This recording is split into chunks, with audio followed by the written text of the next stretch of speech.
ආදරණීය දුවේ පුතේ ඔබට සුබ දවසක්. අදත් ඔන්න අපේ මැස්ටේජේ ඉතාමත්ම වැදගත් පාඩමක් ගෙන එන්නයි සූදානමින් ඉන්නේ. ඔබට මේ ඔබේ ජීවිතයට ඉතාමත්ම වැදගත් වේවි. මම අද කතා කරන්නේ අපොස සාමාන්‍ය පෙළ ගණිතයේ ප්‍රශ්න පත්‍රය ගැන. ඔබ දන්නවා මේ සඳහා විශාල කාලයක් වැය වෙනවා. ඒකින්ද මම අද පළමුවෙන්ම කතා කරනවා පළවෙනි ප්‍රශ්න පත්‍රයේ අනුමාන ප්‍රශ්න පත්‍රයක් තමයි මම මේ කතා කරන්නේ. ඒ කියන්නේ මෙහි අන්තර්ගත වෙන ගැටලු විභාගයට අහයි කියලා අනුමාන කරන ප්‍රශ්න තමයි මම මෙහි සාකච්ඡා කරන්නේ. මෙම ප්‍රශ්න පත්‍රය විභාග දෙපාර්තමේන්තුවේ නිර්දේශ වලට අනුකූලව ඒ වගේම විෂය නිර්දේශයට අනුකූලව සකස් කරලා තියෙන්නේ. ඒ වගේම මල්ලද විශාල අධ්‍යක්ීය සම්භාරයට අනුව විභාග වලට අහයි කියන හිතන අනුමාන ගැටලු මෙහි අන්තර්ගත කිරීම ඉතාමත්ම වැදගත් වෙනවා. ඉතින් ඔබ දන්නවා මේ අපොස සාමාන්‍ය පෙළ ගණිතය සමහර දූ දරුවන්ට සමත් වෙන්න අපහසු වෙලා තියෙනවා. ඒ ඇත්තෙන්ම කිව්වොත් මේ අපොස සාමාන්‍ය පෙළ ගණිතය සමත් වෙන්න ඉතාමත් පහසුයි. ඒකට හොඳ පෙරහුරුවක් මේ පළවෙනි මම මේ සාකච්ඡාව තුළින් ඔබට ගෙනෙනවා. ඒ වගේම ඔබ විභාගයට විශිෂ්ට සාමාර්ථය බලාපොරොත්තු වෙනවා නම් විශිෂ්ට සාමාර්ථය ලබා ගැනීමටත් මේ ඔබට හොඳ අත්වැලක් වේවි. ඉතින් මම මේ වගේ ප්‍රශ්න පත්‍රය පමණක් නෙවෙයි O level විෂය නිර්දේශය තුල තියෙන පාඩම් මේ අපේ මැස් ටීචර් කියන YouTube channel එකේ කතා කරලා තියෙනවා. ඔබට පුළුවන් මේ පහත තියෙන link එකට ගිහිල්ලා ඒ ඔබට යම්කිසි ගැටලුකාරී කොටසක් තියෙනවා නම් ඒ අධ්‍යයනය කරන්න. ඒ වගේම මේ වගේ ප්‍රශ්න සාකච්ඡා කරලා තියෙනවා. ඒ වගේ ඒවා බලන්න. ඔබ අපේ මැක්ස් ටීචර් කියන YouTube channel එක තාම subscribe කරලා නම් subscribe කරන්න. බෙල් ලාංඡනය ක්ලික් කරන්න. like එකක් දෙන්න. ඔබට පුළුවන් මම අන්තර්ජාලයට YouTube පාඩම් උදාහරණ සැනකෙම ඔබට අදාළ පාඩම් බලා ගන්න. මොකද මම එහි අපේ මැස් ටීචර් කියන්නේ O level දරුවන්ට පමණක් නෙවෙයි අභියෝගතා ඊළඟට තරඟ විභාග ජය ගන්න අපොස සාමාන්‍ය පෙළ මෙන්ම අපොස උසස් පෙළ දරුවන්ට සංයුක්ත ගණිතයේ ඕ වගේ නොඑක් දේවල් කතා කරන ඉතාමත්ම වැදගත් වෙන channel එකක්. හොඳයි. අපි එහෙනම් අද ප්‍රශ්නයට යමු වෙමු. දැන් එහෙනම් මම ඉස්සෙල්ලා කිව්වා වගේ අද කතා කරන්නේ එහෙනම් පළවෙනි ප්‍රශ්න පත්‍රයේ ඒ කොටස තමයි අපි අද කතා කරන්නේ. ඒක පළවෙනි ප්‍රශ්න පත්‍රයේ ඒ කොටස මම එතකොට ඉතාමත්ම ළඟදී B කොටස මේ උදාහරණ ඔබ subscribe කරලා තියාගන්න. එතකොට ඔබට B කොටස හා දෙවෙනි ඒ වගේම ගණිතයේ දෙවෙනි ප්‍රශ්න පත්‍රයත් මම සාකච්ඡා කරනවා. ඒ උදාහරණ සැනකින්ම ඔබට බලා ගැනීමේ හැකියාව තියෙනවා. හොඳයි අපි පළවෙනි ප්‍රශ්නයට යමු වෙමු. මෙහි කියන්නේ මෝටර රථයක් කිලෝමීටර් 22ක දුරක් මිනිත්තු 24කදී ගමන් කරයි නම් මෝටර රථයේ වේගය සොයන්න. එතකොට අපිට දත්තයක් හැටියට දීලා තියෙන්නේ දැන් මේ ඔබ දන්නවා විභාගයේ ප්‍රශ්න පත්‍රයේ ඔබට සීමිත ඉඩක් තියෙන්නේ. ඒකින්ද ඒ සීමිත ඉඩ තුල අවශ්‍ය දේවල් පමණක් ලියලා ඔබ මේ ප්‍රශ්නයට පිළිතුරු සපයන්න ඕනේ. එතකොට මෙහි තියෙන දත්තය තමයි මෝටර රථයේ මිනිත්තු 24කදී ගමන් කරන දුර කිලෝමීටර් 22යි. එතකොට අපි සාමාන්‍ය වේගයක් ලියන්නේ පැයට කිලෝමීටර් වලින් ඔබ දන්නවා. සාමාන්‍ය වශයෙන්. එතකොට එහෙනම් අපිට පැයකදී ගමන් කරපු දුරක් ලියා ගන්න පුළුවන් නම් අන්න ඒක තමයි මෝටර රථයේ වේගය වෙන්නේ.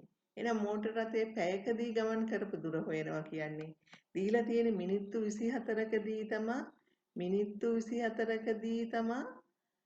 කිලෝමීටර් 22ක් යන්නේ. එහෙනම් මිනිත්තුවකදී ගමන් කරන දුර හොයන්න මේ 22 24න් බෙදෙනවා. එතකොට පැයකදී කියන්නේ මිනිත්තු 60ක්. එහෙනම් මිනිත්තු 60කදී ගමන් කරපු දුර හොයන්න 60න් ගුණ කරනවා. එතකොට මේක ඉතාමත් පහසුවෙන් සුළු වෙනවා. එතකොට 27ට 12 ඒව 2යි 60ට 12 ඒව 5යි වශයෙන් සුළු කරන්න පුළුවන්. එහෙම සුළු කළාම මෙතන නැවත ඕනනම් දෙකට දෙකේ ඒවා 2කට 2 ඒවා 11යි කියලා සුළු කරන්නත් පුළුවන්. එහෙම සුළු කළාම මේක එනවා පිළිතුර 11 වරක් 5 55ක් එනවා. කියන්නේ කිලෝමීටර් 55යි. එතකොට මේ අපි දැන් හෙව්වේ මෝටර රථයේ පැයකදී ගමන් කරන දුර. නමුත් අපෙන් අහන්නේ මෝටර රථයේ වේගය. ඒතර මෝටර රථයේ පැය එකකදී ගමන් කරන දුර කිලෝමීටර වල හොයලා තියෙන එක පැයට කිලෝමීටර්. එහෙනම් ඒක තමයි මෝටර රථයේ වේගය වෙන්නේ. මෝටර රථයේ වේගය පැයට කිලෝමීටර් 55යි. හොඳයි දුවේ පුතේ, ඔබ මතක තියාගන්න ඔබ විභාගයකට පිළිතුරු සපයන වෙලාවේදී මෙන්න මේ ඒකක ලිවීම ඉතාමත්ම වැදගත් වෙනවා. නැත්නම් ඔබට සම්පූර්ණ ලකුණු ලැබෙන්නේ නැහැ. සමහර විට ලකුණු ලැබෙන්නම නැති අවස්ථාවක් තියෙනවා. ඒක නිසා මතක තියාගන්න දුවේ පුතේ, ඒකක පිළිතුරු වල ලිවිය යුතු තැන්වලදී ඒකක ලියන්න මතක තියාගන්න. මේ ඔබට පේනවා මේ රූපයක් දීලා ඒකේ x කියන කෝණය තමයි අපෙන් අහන්නේ. ඉස්සෙල්ලා අපි බලමු මෙන්න මේ රූපේ මම නැවතත් ඇඳලා ඔබට පේනවා මම මෙතන y කියන කෝණයක් ලියලා තියෙනවා. එතකොට මේ y කියන මේ රේඛා දෙක සමාන්තර හින්දා ඔබ දන්නවා මේ y කෝණයත් අංශක 35 කියන කෝණයත් අනුරූප කෝණ වෙනවා. එහෙනම් y කියාගේ මුලින්ම හොයාගන්න y කියාගේ කියන්නේ අංශක 35යි. මොකද මේවා අනුරූප කෝණ. ඊළඟ ඔබ දන්නවා දැන් මේ ත්‍රිකෝණේ මේ වෙනකොට y දන්නවා 65 දන්නවා. එහෙනම් x හොයා ගන්න පුළුවන්. දන්නවා ත්‍රිකෝණයක කෝණ එකතු අංශක 180යි. එහෙනම් 180න් මේ 35 65 කියන කෝණය මේ දැන් අපි හොයාගත්ත 35 කියන කෝණය අඩු වෙන්න ඕනේ. එතකොට මේ ත්‍රිකෝණයක අභ්‍යන්තර කෝණවල ඓක්‍ය එහෙනම් 35 65 කියන්නේ 100යි. 180න් 100ක් ගිහින් මේ x වලාගේ එනවා අංශක 80ක් වශයෙන්. ඊටමත්ම පහසුයි. එතකොට අපි යමු දැන් තුන්වෙනි ගැටලුවට. තුන්වෙනි ගැටලුව තියෙන න්‍යාස හා සම්බන්ධව A කියන න්‍යාසයක් දීලා 3යි A කියන න්‍යාසය අහනවා. එතකොට මේ 3යි A කියන න්‍යාසය කියන එකෙන් අපි අදහස් කරන්නේ A කියන න්‍යාසය 3ෙන් ගුණ කළාම ලැබෙන න්‍යාසය. එතකොට මේක මේ ආකාරයෙන් ලිව්වහම අපිට පුළුවන් මේ න්‍යාසය තුල තියෙන සෑම අවයවයක්ම මේ 3 කියන දීලා තියෙන මේ අපිට 3යි හොයන්න තියෙන හින්දායි මෙතන 3ෙන් ගුණ කරන්න ඕනේ. අපිට ඒක දීලා තියෙන අගයෙන් ගුණ කරන්න. එතකොට අපිට ලැබෙනවා මේ වශයෙන් සෑම පදයක්ම ගුණ කර ගියහම 3 වරක් 3 ඍණ 1 3 බිංදුව 3 ආදී වශයෙන්. එතකොට මේක සුළු කළාම අපිට ලැබෙනවා 3 වරක් 3 9යි ඍණ 1 3 3යි. මෙතන බිංදුව 3ක් කියන්නේ බිංදුවයි. දෙවරක් 3 කියන්නේ 6යි. එහෙනම් 3යි කියන න්‍යාසය මෙන්න මේ ආකාරයට ලැබෙනවා. මෙන්න ඔබට ලැබෙන 4 වෙනි ප්‍රශ්නය. මෙතන තියෙන භාග සංඛ්‍යාව සුළු කරන්න. ඔබ දන්නවා භාග සංඛ්‍යාව සුළු කළත් එහෙම නැත්නම් සාමාන්‍යයෙන් බීජීය සංඛ්‍යාව ඕනෑම සංඛ්‍යාවක් ගුණ කරනකොට අපිට යම්කිසි යම්කිසි අනුපිළිවෙලක් තියෙනවා. ඔබ ඉගෙනගෙන තියෙනවා වරහන් අල්නයන බෙදීම ගුණ කිරීම ඔය ආදී වශයෙන් අපි වන් බෙද ගුදරි කියලා මතක තියාගෙන ඉන්නවා. එහෙනම් මේ අනුව මෙහෙන් ඉස්සල්ලාම සුළු කරන්න ඕනේ මේ බෙදීම කියන එක. එහෙනම් ඔබ දන්නවා බෙදීම ගුණ කිරීම බවට පත් වෙලා මේ බෙදීමට පස්සේ තියෙන සංඛ්‍යාවේ පරස්පරය ගන්න ඕනේ. එතකොට 6න් 1 කියන එක අපිට ලැබෙන්නේ 6 වශයෙන්. ඔන්න ওই විදිහට මේ බෙදීම ගුණ කිරීම වෙලා මේකේ පරස්පරය ගන්නවා. දැන් උතකොට මේ ලවයයි හරයයි සුළු කරන්න පුළුවන්. 3 වරක් 1යි 3 වරක් 2යි වශයෙන්. එතකොට දෙවරක් 1 2යි. දැන් අවසාන වශයෙන් අපිට ඉතුරු වෙන්නේ දෙකට භාගයක් එකතු කරන්න. ඒ වඩාත් පහසුයි. මෙය 2මාරයි කියලා ලියන්න පුළුවන්. එහෙනම් 2යි 2න් 1යි කියලා. එතකොට මේකේ පොදු හරය අරගෙන ආයේ සුළු කිරීම අවශ්‍ය වෙන්නේ නැහැ. කිලින්ම දෙකට මේ භාගය එකතු කරලා පිළිතුර ලියන්න. දැන් අපි පස්වෙනි ප්‍රශ්නයට යමු. මේක රූප සටහනක් දීලා තියෙනවා. ඒකේ A' ඡේදන B අඳුරු කරන්න. ඔබ A' කියන එකෙන් ඔබ දන්නවා අදහස් කරන්නේ Aට අයත් නොවන නමුත් Bට අයත් වන. එහෙනම් Aට අයත් නොවන කිව්වහම මේ A කියන රවුම තුල ටික එන්න බෑ. එහෙනම් ඉන් පිටත කිව්වහම මේ රවුම තුල ටිකක් තියෙනවා. මේ රවුමෙන් පිටත ටිකක් තියෙනවා. නමුත් ඒක ඡේදනයේ B. එහෙනම් ඡේදනයේ B තියෙන හින්දා මේකේ එන්නේ Bට අයත් වෙන්න ඕනේ. එහෙනම් මෙන්න මේ A ගෙන් පිටත රවුමේ සහ Bට ඇතුළත රවුමේ කොටස තමයි A අනුපූරක ඡේදන B වශයෙන් ලැබෙන්නේ. හොඳයි. අපි ඊළඟ ගැටලුව බලමු. පහත දී ඇති ත්‍රිකෝණ අතුරින් අංග සම ත්‍රිකෝණ යුගල තෝරා යටින් ඉරි ඇඳ එම ත්‍රිකෝණ අංග සම වන අවස්ථාව ලියන්න. ඇත්තෙන්ම දැන් මේ වගේ ගැටලුවක් දුන්නාම ඔබ දන්නවා ත්‍රිකෝණ අංග සම වෙන අවස්ථා කිහිපයක්ම තියෙනවා. ඒ යටතේ ඔබට පේනවා පළවෙනියෙන්ම පාද කියන අවස්ථාව මෙතනට ගන්න බෑ මොකද පාදවල දිග ඔක්කොම දීලා නැති හින්දා. ඊළඟට කර්ණපා කියන අවස්ථාව ගන්න බෑ. ඒතකොට මේකේ කර්ණය මේ ඍජු කෝණී ත්‍රිකෝණයක් නොවන හින්දා. එහෙනම් අපිට අවස්ථා දෙකයි තියෙන්නේ. අපි දැන් බලමු මේ අවස්ථා දෙක යටතේ කියන්නේ පාකෝපා එහෙම නැත්නම් කෝකෝපා අවස්ථා යටතේ තමයි මේ ත්‍රිකෝණ අංගසම වෙන්නේ. දැන් අපිට පළවෙනි ත්‍රිකෝණයයි දෙවෙනි ත්‍රිකෝණයයි ගත්තාම අපිට පේනවා මෙතන අංශක 65 35 දීලා තියෙනවා. මෙතන 80යි 35 දීලා තියෙන්නේ. නමුත් මේ අනිත් ත්‍රිකෝණේ මේ කෝණේ අගය දීලා නැහැ. එතකොට මේක අපිට 180න් මේ කෝණ දෙක අඩු කළාම මේ කෝණය අපිට අංශක 65ක් විතර කියලා ලැබෙනවා. එතකොට අපිට මෙතනින් එනවා මෙතන දීලා තියෙන්නේ අංශක මේ දිග 12 සෙන්ටිමීටර් 12ක් වශයෙන් මේ දෙවෙනි ත්‍රිකෝණයේත් ඒ ආකාරයටම එනවා අංශක 65 සහ 35 අතර මේ අන්තර්ගත පාදයේ සෙන්ටිමීටර් 12ක් වශයෙන්. එතකොට අපිට මේකෙන් එහෙනම් පේනවා මේ පළවෙනි ත්‍රිකෝණ දෙක අංග සම වෙනවා. පළවෙනි ත්‍රිකෝණ දෙක මේ ආකාරයෙන් අංග සම වෙනවා. එතකොට අපිට මේකේ අවස්ථා දෙකක් ලියන්න පුළුවන්. එක අවස්ථාවක් තමයි පාද කෝණ පාද. එහෙම වෙන්නේ කෙනෙකුට පේන්න පුළුවන් අපි හිතමුකෝ මේක සෙන්ටිමීටර් අපි මං කිව්වනේ මේ ඉස්සෙල්ලා වගේ මෙතන අංශක 65 කියලා හොයා ගන්නවා කියලා. එතකොට අංශක 65 අන්තර්ගත වෙන පාද දෙකේ දිග සෙන්ටිමීටර් 7ක් සහ 12ක් වෙනවා. මෙතනත් එහෙමයි. ඒ පාද කෝණයේ අන්තර්ගත වෙන පාද දෙක සෙන්ටිමීටර් 7ක් හා සෙන්ටිමීටර් 12ක් වෙනවා. එහෙනම් ඒ වගේ දෙක අයට මේක පාකෝපා කියලා ලියන්න පුළුවන්. ඒ වගේම ඒ කෝකෝපා. එතකොට මේ කෝණ දෙකයි පාදයයි කියන එක දැක්ක කෙනෙකුට කෝණ දෙකත් අනුරූප පාදයක් කියන ඒක දැක්ක කෙනෙකුට මේක කෝකෝපා කියන අවස්ථාව යටතේ ලියන්න පුළුවන්. මේකේ තියෙන අතර යටින් ඉරියඳ කියලා. එතකොට මේක මම මේ ඔබට පේන්න ඕනි හින්දායි රවුම් කරලා දැක්වේ. ඔබ එතකොට මේක විභාගයේදී යටින් ඉරක් ඇඳලා එහෙනම් මේ අවස්ථාව ලියන්න තමයි තියෙන්නේ. හොඳයි. අපි ඊළඟ ගැටලුවට යමු. මෙහි සඳහන් වෙන්නේ දී ඇති අසමානතාවයේ තෘප්ත කරන x විසඳුම් වන පූර්ණ සංඛ්‍යා දෙකක් ලියන්න. ඔබ මේ විභාගවලදී අහන ප්‍රශ්නයට ඕනේ පිළිතුරු ලියන්න. එහෙනම් x විසඳුම් නෙවෙයි අහන්නේ විසඳුම් වන පූර්ණ සංඛ්‍යා දෙකක්. අපි ඉස්සෙල්ලා මේ අසමානතාවයේ එක පැත්තක් අරගෙන බලමු. මොකද අනිත් පැත්ත සලකන්න ඕනේ. අනිත් පැත්ත සැලකුවම කෙලින්ම එන්නේ x කුඩායි 5 කියන එක. ඒ හින්දා අපිට විසඳන්න තියෙන්නේ මෙන්න මේ වම් පැත්තේ තියෙන අසමානතාවයේ විතරයි.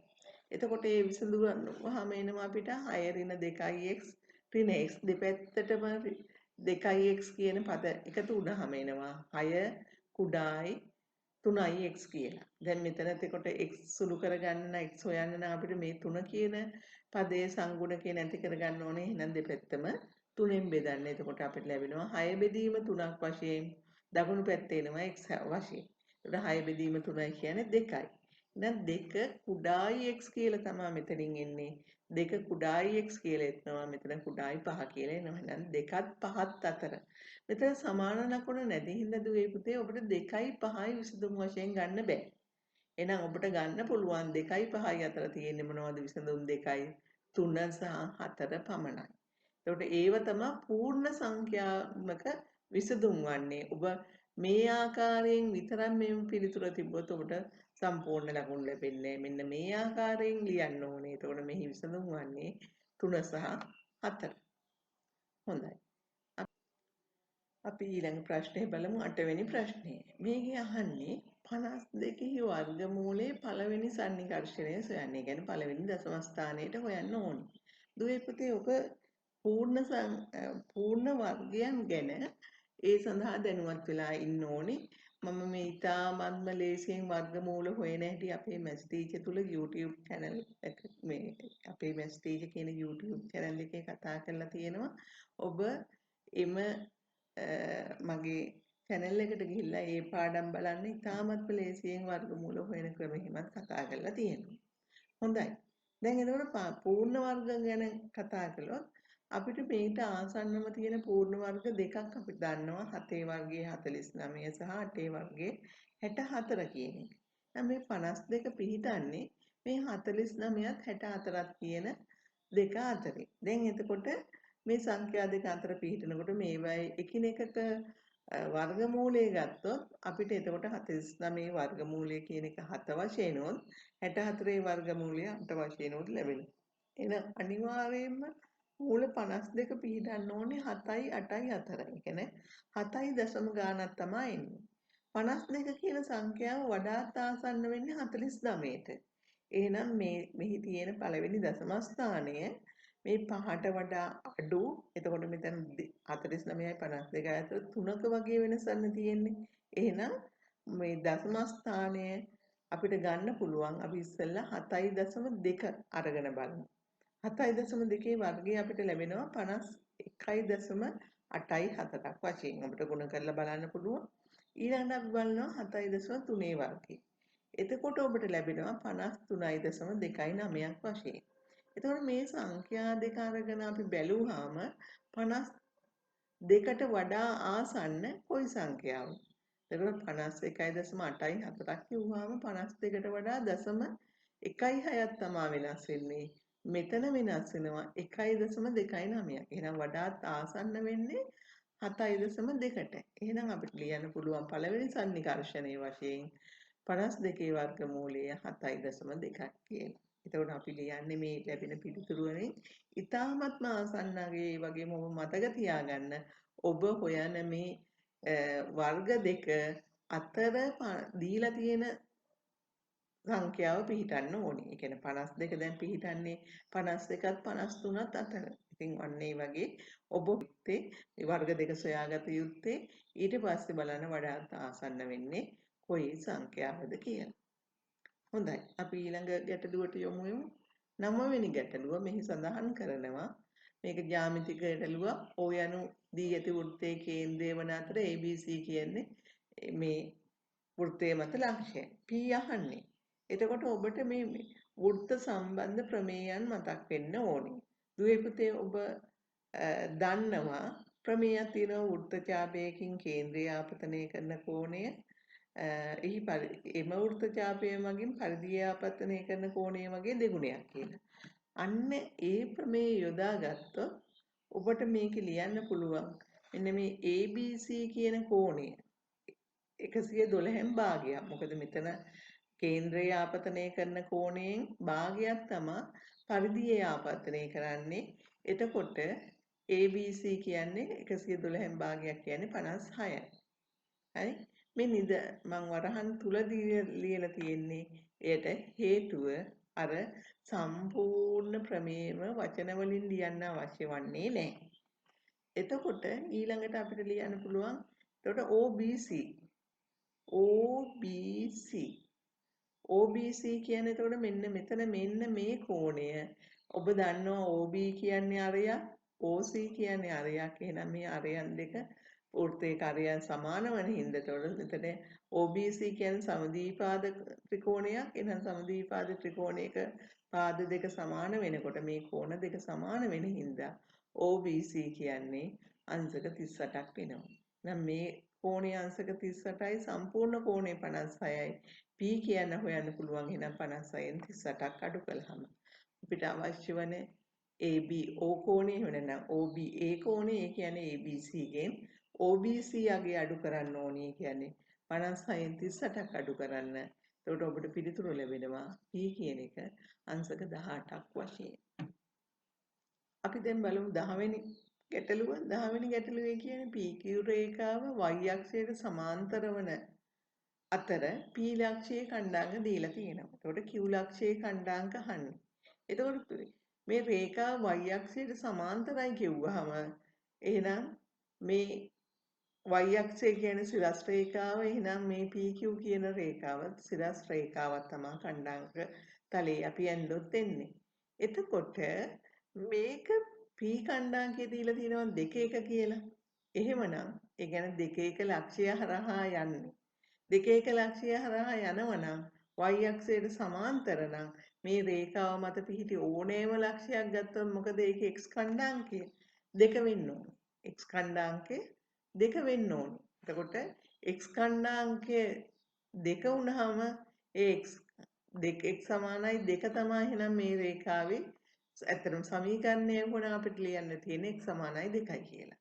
නමුත් එතකොට මේක q කියන එක අපෙන් අහන q ඛණ්ඩාංකය. එතකොට මේ රේඛාව මත ඕනෑම ලක්ෂයක්. එතකොට y ඛණ්ඩාංකය ඕනෑම අගයක් ගන්න පුළුවන්. එතකොට x ඛණ්ඩාංකය 2 වන y ඛණ්ඩාංකයේ ඕනෑම අගයක් වෙන පරිදි ඔබට ඛණ්ඩාංකය ලියන්න පුළුවන්. මම මෙතන ලියලා තියෙන 2යි 3යි කියලා. එහෙම අවශ්‍ය වෙන්නේ නැහැ. ඔබට ලියන්න පුළුවන් 2.0 2.1 2.5 ඔය ආදී වශයෙන් මෙහි වැදගත් වෙන්නේ x ඛණ්ඩාංකය 2 y ඛණ්ඩාංකයේ ඕනෑම අගයක් ගන්න පුළුවන්. අපි ඊළඟ ප්‍රශ්නේ බලමු. 11 වෙනි ප්‍රශ්නේ කියන්නේ කිලෝමීටර් 3.2කින් 4න් එකක් මීටර වලින් ලියන්න දක්වන්න. එතකොට මේ වගේ ගැටලුවකදී දුවේ පුතේ අපිට ඒකක දීලා තියෙනකොට එක ක්‍රමයක් තමයි මුලින්ම ඒකක පරිවර්තනය කළා ඒකෙන් පුළුවන් 4න් එක හොයන්න. එහෙම නැත්නම් දීලා තියෙන විදිහටම ඒකෙන් 4න් එක හොයලා ඊට පස්සේ ඒ ලැබෙන පිළිතුර මීටර වලින් අහන හින්දා ඒකක වලට ඊට පස්සේ පරිවර්තනය කරන්න පුළුවන්. නමුත් දුවේ පුතේ මම ඔබට කියනවා මුලින්ම ඒකක පරිවර්තනය කරගන්න. ඒට හේතුව තමයි සමහර විට මේ දුවල පුතාලට කිලෝමීටර් 3.2කින් 4න් එක හොයනවට වඩා ලේසි මීටර් 3200න් 4න් එක හොයනවා. මොකද 3.2 1000න් ගුණ කරනවා කියන්නේ මීටර් 3200ක් එන්නේ. දැන් 3200න් 4න් එක ගන්න. එතකොට 4 වරක් 32ට 4 වටක් තියෙනවා. ඒ හින්දා මීටර් 800ක් කියලා එන්නේ. එතකොට ඔබෙන් අහන්නේ මීටර වලින් පිළිතුර එන මීටර් 800යි. දැන් 12 වෙනි ගැටලුවේ සමීකරණයක් දීලා තියෙනවා. නමුත් මේ සමීකරණයේ x වල සංගුණකය දීලා තියෙන b වශයෙන්. එහෙනම් ඒකේ x සාධකයන් x වෙන පහනම් අනෙක් සාධකය ලියන්න කියනවා. එතකොට අපි මේ සමීකරණේ අපි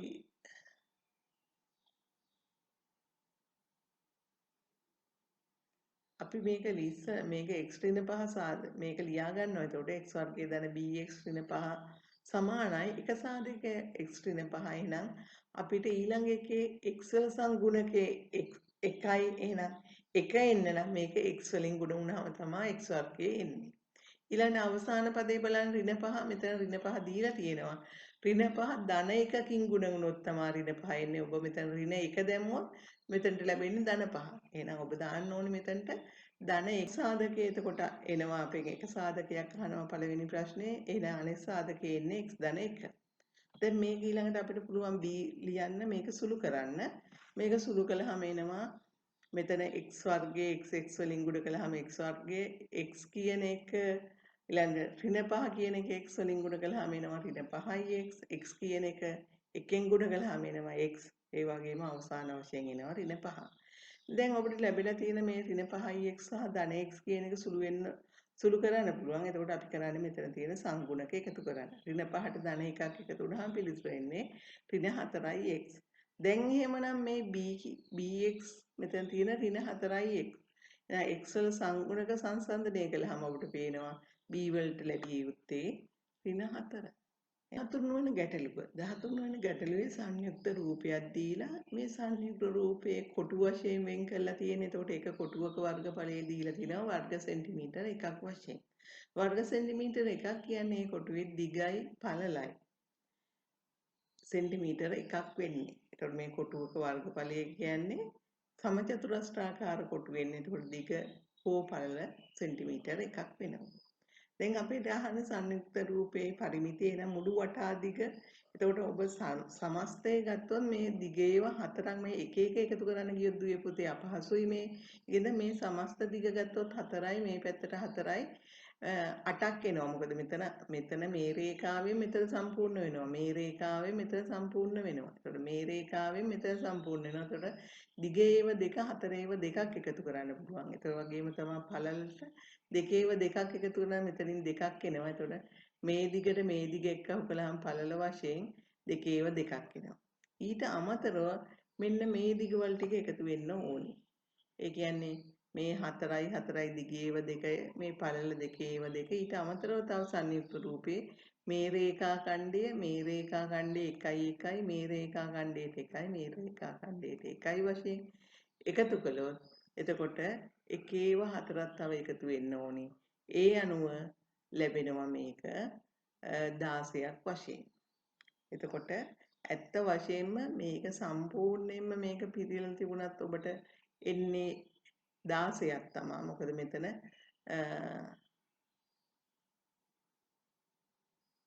එතකොට සංයුක්ත රූපේ පරිමිතිය එනවා සෙන්ටිමීටර් 16ක් වශයෙන්.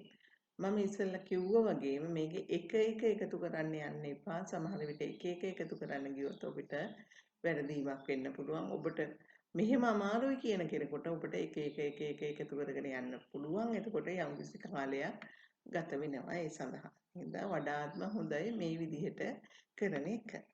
හොඳයි අපි ඊළඟ ගැටලුවට යමු 14. අසේන රුපියල් 24000ක ආයෝජනය කර මිලදීගත් යම් කොටස් ගණනක්. ඒ කොටස් ගණන දීලා නැහැ. අපි කොටස් ගණන හොයා ගන්න ඕනේ. රුපියල් 90 බැගින් විකුණු විට 120ක් ලාභ ලැබුණා. එතකොට දැන් 120ක් ලාභ ලැබෙනවා කියන්නේ 100 එකක් 120කට වික්කොත්. එතකොට අපිට පුළුවන් මේක ගත්ත මිල මේ ආකාරයට හොයාගන්න. කොහොමද? කොටසක මිල කියන්නේ කොටසක් මිලදී ගත්ත මිල හොයන්න නම් මේ 120 එකක් 100ට අරන් තියෙන්නේ. එහෙනම් 90ට වික්ක එකක් කීයටද අරන් තියෙන්නේ? එතකොට මේක සුළු කරන්න පුළුවන් 120ට 20 ඒවා 6යි මෙතනට 20 ඒවා 5යි. ඔය ආදි වශයෙන් මේක සුළු කරලා ඔබට පුළුවන් ඉතාමත් පහසුවෙන් පිළිතුරු ලබා ගන්න. මේක පිළිතුරු ලැබෙනවා රුපියල් 300 රුපියල් 75ක් වශයෙන්. එතකොට මේ කොටසක මිල. කොටසක මිල හොයාගත්තට පස්සේ දැන් කොටස් ගණන අහන්නේ. ඔය එක කොටසක් රුපියල් 75 ගානේ එයා මේ ආයෝජනය කරලා තියෙනවා රුපියල් 24000. එහෙනම් 24000කට කොටස් කොච්චර ගන්න පුළුවන්ද කියලා හොයන්න ඕනේ. කොටසක මිල රුපියල් 75යි. එහෙනම් 24000 75න් බෙදන්න. එතකොට අපිට ලැබෙනවා කොටස් ගණන රුපියල් කොටස් ගණන 320ක් වශයෙන්. කොටස් ගණන 320යි. එහෙනම් ඔබ පළවෙනියෙන්ම කරන්න ඕනේ කොටසක මිල හොයාගන්න. ඊළඟට කොටස් ගණන හොයන්න. මෙන්න 15 වෙනි ප්‍රශ්නේ. මේක කියනවා PQRS කියන ඍජු කෝණාශ්‍රයන්ලු PQ සෙන්ටිමීටර් 12යිලු PS සෙන්ටිමීටර් 10යිලු QX RX සමානයිලු XX අහනවා. එතකොට ඍජු කෝණාශ්‍රයන් නම් ඔබ දන්නවා සම්මුඛ පාද දිගින් සමානයි. මේක දීලා නැති වුණාට PQ 12යි කිව්වහම අපි දන්නවා SR කියන්නේ 12යි. SP කියන එක VS සෙන්ටිමීටර් 10යි නම් අපි දන්නවා QR කියන එක 10යි. දැන් එතකොට X කියන්නේ මධ්‍ය ලක්ෂ්‍යයේ හින්දා QX 5ක් වෙනවා XR කියන එක 5ක් වෙනවා.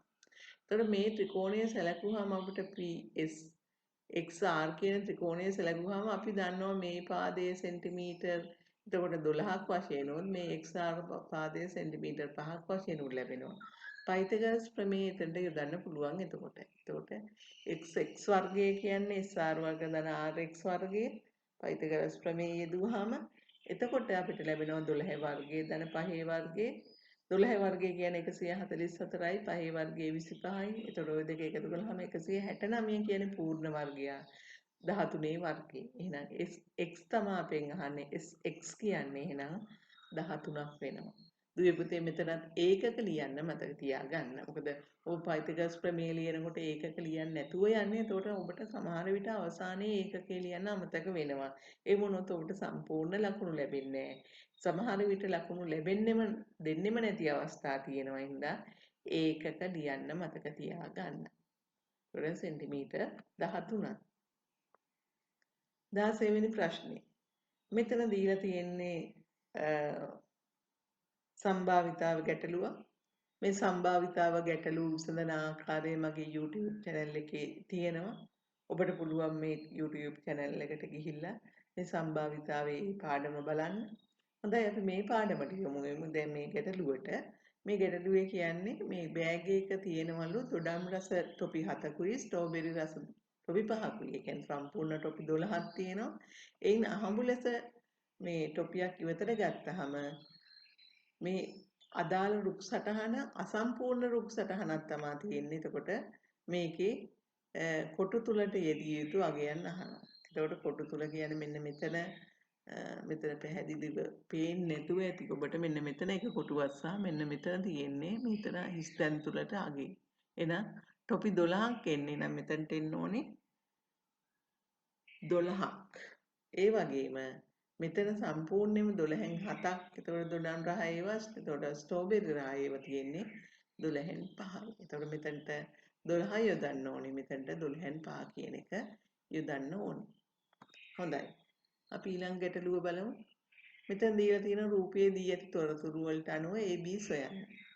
එතකොට මේ රේඛා දෙක සමාන්තර හින්දා මෙතන මෙන්න මේ ආකාරයට පිහිටන කෝණ වලට අපි කියනවා ඒකාන්තර කෝණ කියන. එහෙනම් මේ ඒ වල අගය එන්න ඕනේ මේ 40ක් වශයෙන්. මේ ඒකාන්තර කෝණ සමානයි සමාන්තර රේඛා පිහිටනකොට මේ වගේ තීරයක් රේඛාවකින් ඡේදනය වෙලා තියෙනකොට එතකොට මේක මේ Z වගේ අකුරට ආකාරයට පිහිටන්නේ. එතකොට මෙන්න මේ කෝණයට සමාන වන හින්දා ඒ වල අගය 40ක් වෙනවා. ඒ කියන්නේ ඒකාන්තර කෝණ.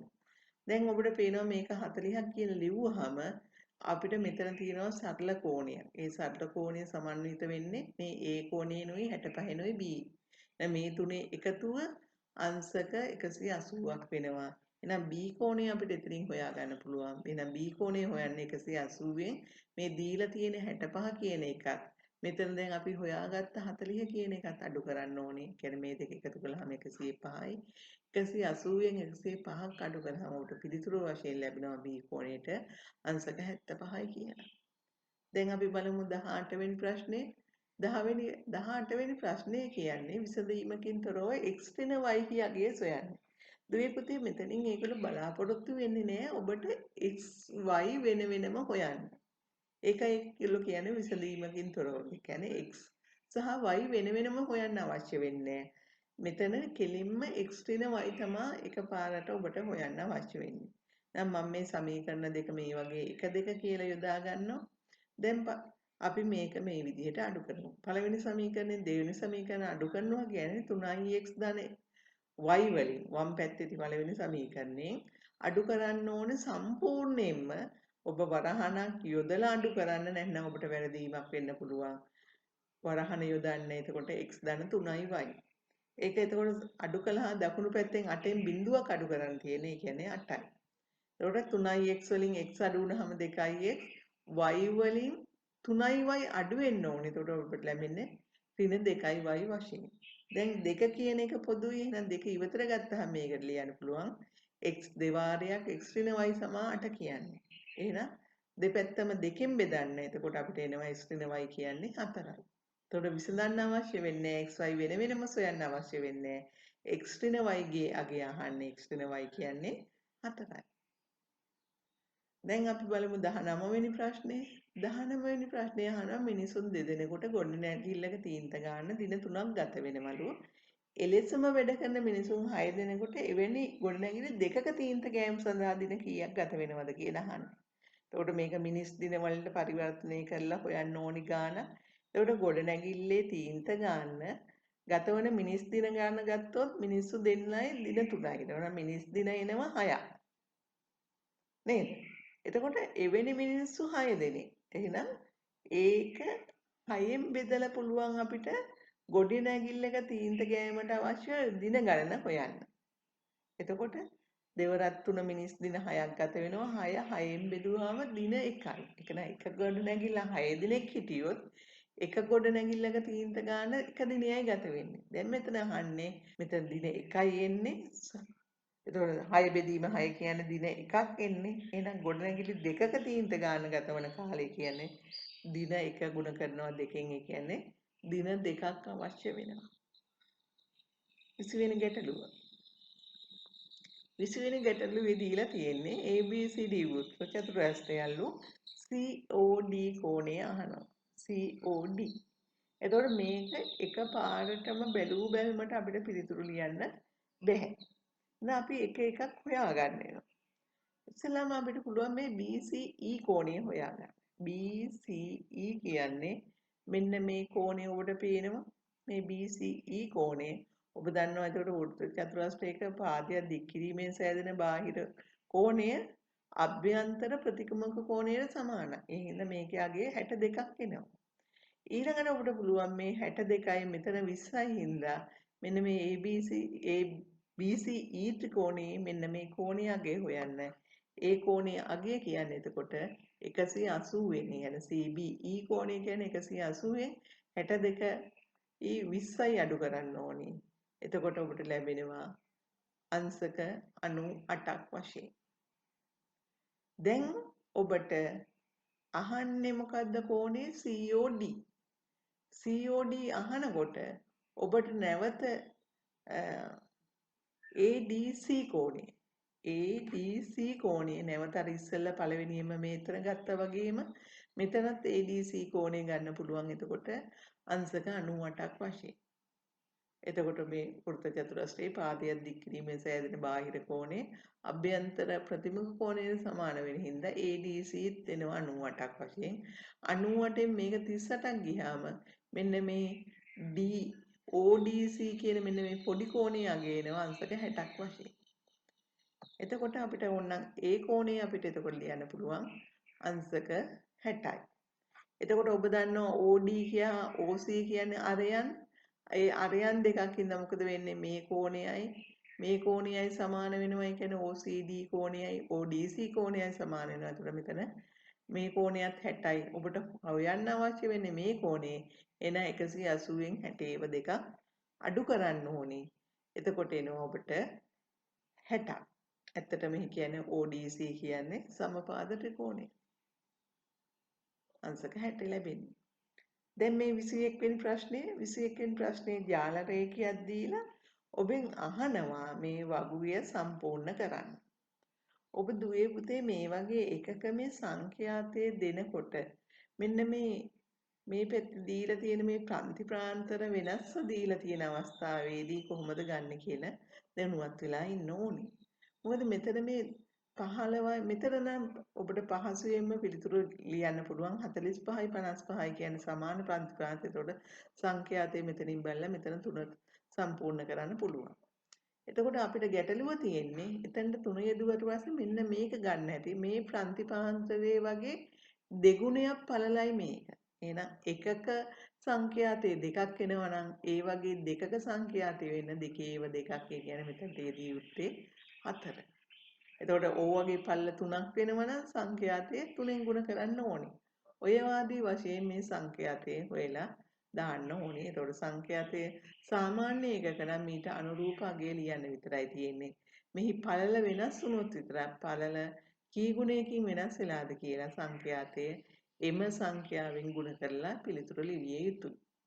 දැන් බලමු අපි 22 වෙනි ප්‍රශ්නේ. 22 වෙනි ප්‍රශ්නේ දීලා තියෙන්නේ මේ වගේ සමකෝණී ත්‍රිකෝණ යුගලයන් ලියන්න කියලා තියෙනවා. ඊළඟට ආර්ස් හොයන්න කියලා දීලා තියෙනවා. එතකොට කෙනෙකුට එකපාරට මේ ත්‍රිකෝණයයි සමකෝණී කියලා හිතෙන්න පුළුවන්. නමුත් එහෙම වෙන්නේ මේ රේඛාව සමාන්තරයි මේ රේඛාවට, මේ රේඛාව සමාන්තරයි මේ රේඛාවට. මේ රේඛාව කියන්නේ RP සමාන්තරයි TS සහ RQ සමාන්තරයි USට. එතකොට මෙන්න මේ කෝණය සමාන වෙනවා මෙන්න මේ T මෙතන තියෙන T කෝණයට. මේ P කෝණය සමාන වෙනවා මෙතන තියෙන T කියන කෝණයට. ඒ වගේම ඔබට ඔප්පු කරන්න පුළුවන් මෙන්න මෙතන අපි ගත්තොත් මෙන්න මේ කෝණය සමාන U කෝණය මෙතන තියෙන මේ කෝණය සමාන වෙනවා මෙතන තියෙන කෝණයට. එහෙනම් මේ කෝණය සමාන වෙනවා මේ කෝණයට. ඒ වගේ තමයි මේක සමරූපී වෙන්නේ. එහෙනම් මේක සමකෝණී වෙන්නේ.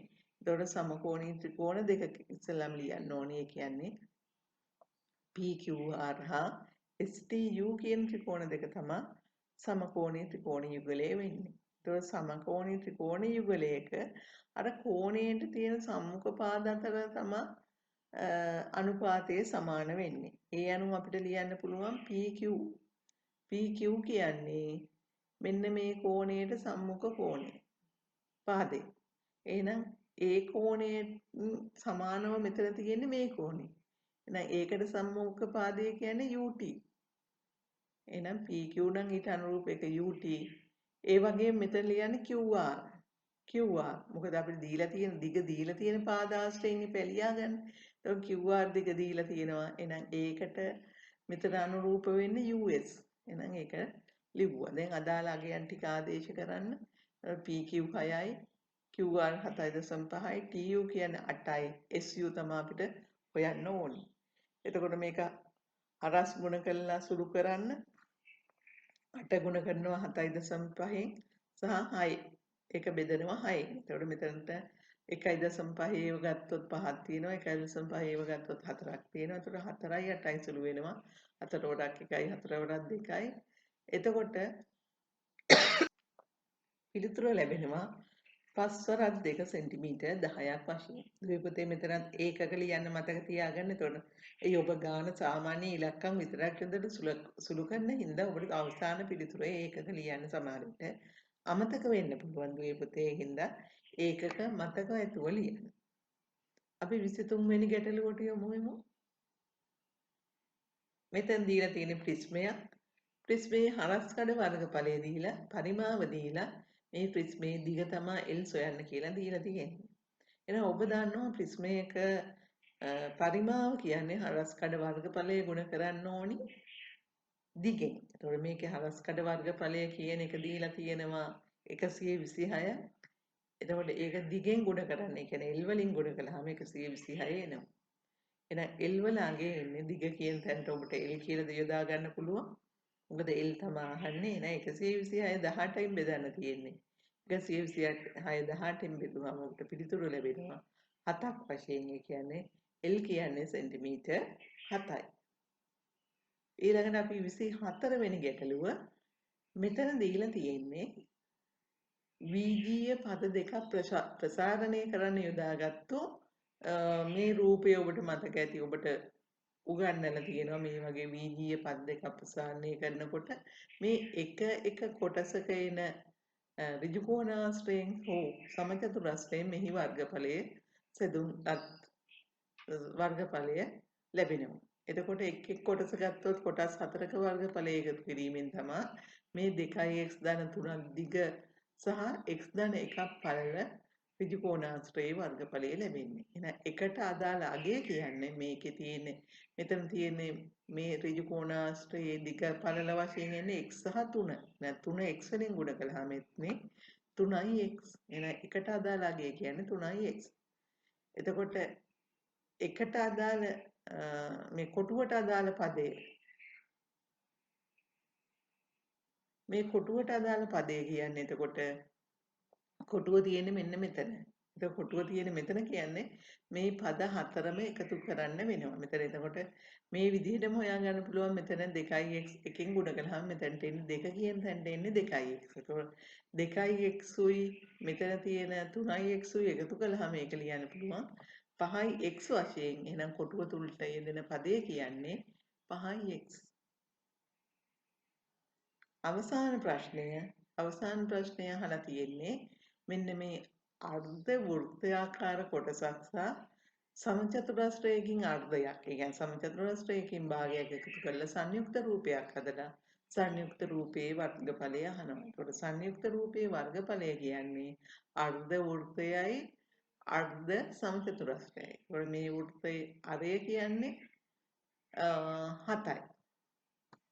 බලමු අර්ධ වෘත්තයේ වර්ගඵලය. ඔබ දන්නවා වෘත්තයේ වර්ගඵලය කියන්නේ πr වර්ගය. ඒතකොට අර්ධ වෘත්තය කියන්නේ එතකොට ඒකෙන් අඩක් ඒකින්ද එක භාගයෙන් ගුණ වෙන්න ඕනේ. එතකොට 5 කියන්නේ 7න් 22යි 7 වර්ගය. එතකොට 7ට 7ක් සුළු වෙනවා 2 සුළු වෙනවා දෙවරක් 11ක් වශයෙන්. එහෙනම් 11 වරක් 7 තමයි අවසාන වශයෙන් එන්නේ. ඒ කියන්නේ වර්ග සෙන්ටිමීටර් 77යි. දැන් එතකොට අපිට ඊළඟට එන්නේ මේ සමචතුරස්‍රයෙන් අර්ධයක්. එතකොට සමචතුරස්‍රයේ අරය 7ක් වුණාට සමචතුරස්‍රයේ එක පැත්තක් කියන්නේ 7ව 2ක්. එහෙනම් 14 ගුණ කිරීම 14ක් තමයි සමචතුරස්‍රයේ සම්පූර්ණ වර්ගක ඵලය එන්නේ. ඒකෙන් අර්ධයක් කියන්නේ ඒක ගුණ කරන්න ඕනි භාගයක්. නම් භාගය 14 ගුණ කිරීම 14 එතකොට දෙවරක් 7ක් වශයෙන් සුළු වෙනවා. 7 වරක් 14 කියන්නේ 98යි. එතකොට 77ට එතකොට සම්පූර්ණ සංයුක්ත රූපී වර්ගඵලය අහන්නේ. එතකොට 77ට 98ක් එකතු කළාම පිළිතුරු ලැබෙනවා 175. එතකොට මෙතනත් ඒකක එන්නේ වර්ග සෙන්ටිමීටර. ඔන්න දුවේ පුතේ අපි පළවෙනි ප්‍රශ්නයේ ගැටලු 25 විභාග දෙපාර්තමේන්තුවේ අනුමත කරලා තියෙන ව්‍යුහයට අනුව ගැටලු 25 සාකච්ඡා කළා. මම ඉතාමත්ම ඉක්මනින්ම දානවා මෙහි B කොටස සහ දෙවන ප්‍රශ්න පත්‍රයේ හින්දා ඔබ අවධානයෙන් ඉන්න. මේ අපේ මැස් ටීචර් කියන YouTube channel එක subscribe කරන්න. එතකොට ඔබට පුළුවන් මම දාන subscribe කරලා අර bell ලාංඡනය ක්ලික් කරන්න. එතකොට ඔබට මම මේ ඊළඟ වීඩියෝ දෙමු සැනින් ඔබට පණිවිඩයක් එනවා මම ඒ වීඩියෝ එක මුදාහලා හැටියා කියලා. එතකොට ඔබට පුළුවන් එම වීඩියෝවන් නරඹන්න. එතකොට ඔබට මේ යටින් ලින්ක් එකක් දීලා තියෙනවා. ඒ ලින්ක් එකට ගිහිල්ලා පුළුවන් මගේ ඉතිරි ඔබට අදාළ පාඩම් අපේ මැස් ටීචර් කියන YouTube channel එකේ බලන්න. ඒ වගේම ඔබට යම් කිසි ගැටලුවක් තියෙනවා නම් කමෙන්ට් කියන තීරයේ මා වෙත යොමු කරන්න මම ඊට පිළිතුරු සපයන්න. එහෙනම් දුවේ පුතේ ඔබගේ O level විභාග ජය තහවුරු කරගන්න මාත් එක්ක රැඳී සිටින්න. ඉතාමත්ම ඉක්මනින් අපි ඊළඟ කොටසෙන් හමු වෙමු. ඔබට ජය.